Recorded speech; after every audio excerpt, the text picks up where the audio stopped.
Start with the positive, that is Newcastle. They win again, move up to 5th. And Robbie, I credit them for taking care of business. They did make it look easy, but they saw an opportunity with the top 5 dropping points this weekend, and they did what they had to do. Absolutely. It was as comfortable a win as you would want in the Premier League. I mean, Leicester lay on the back and had the bellies tickled. They didn't put up any kind of fight. But fair play to Newcastle, because they went about the business, as you said, taking care of business, got the goals, and second half probably didn't push on maybe as much as Eddie would have liked. But that happens when you're 3-0 up, Paul, and you know the game's over.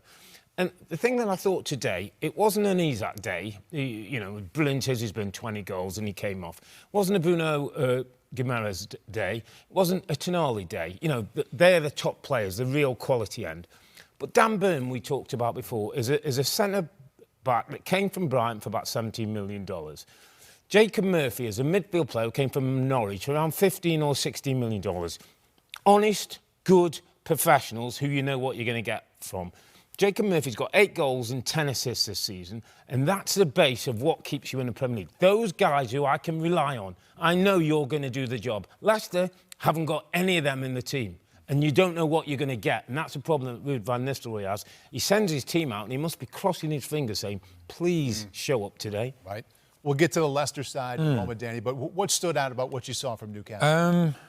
Very similar to what Robbie said. They got the job done, and I thought Robbie made a really good point at half-time, saying they can take players off, they can give them a rest. He did that with the likes of Isak, with the likes of Guimaraes, with Murphy, who's been in outstanding form as well. So it's just been an incredible time recently for Newcastle. And I think one thing, you know, speaking to Eddie Howe, is a simple fact of, like, he has so much trust in his players.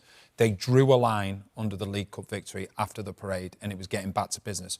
And he knew that he could trust the players, that they weren't just going to forget about the season. He doesn't like to talk about Champions League constantly being mentioned to him, but you can guarantee the players are aware of it, and they've just had a great result tonight, really professional, and put themselves in such a good position when you look at the results of the weekend just gone. It's certainly in the driver's seat now in 5th, and with that game in hand on every single one of the sides ahead of them. We flip it, Robbie, and look at Leicester. You kind of opened it a little bit, but it's now 8 consecutive losses.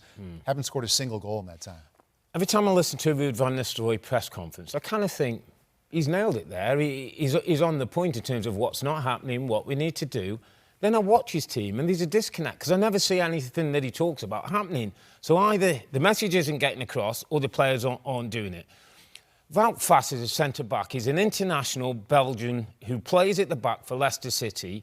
Every time a Leicester City goal goes in, he's somewhere in and around it. Now, I'm not picking on him particularly, but when things like that are happening, sometimes you've got to take that player out.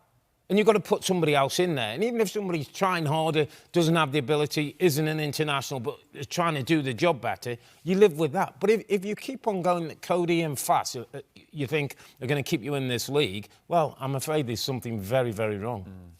You look at Jamie Vardy, 38 years of age now, and he is running around more than most of his teammates. He's been there and done it at Leicester. He's a legend at the club.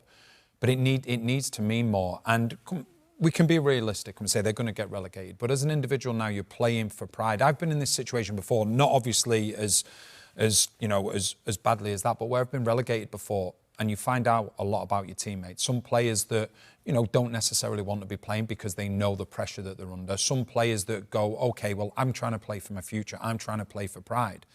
But at the moment, there just doesn't seem to be that. We can talk about confusion with the tactical side at times, but what you're missing at the moment isn't necessarily the tactical side. We've looked at the goals. You know, the first 2 goals in particular, it was just players that half-hearted challenges, not tracking back.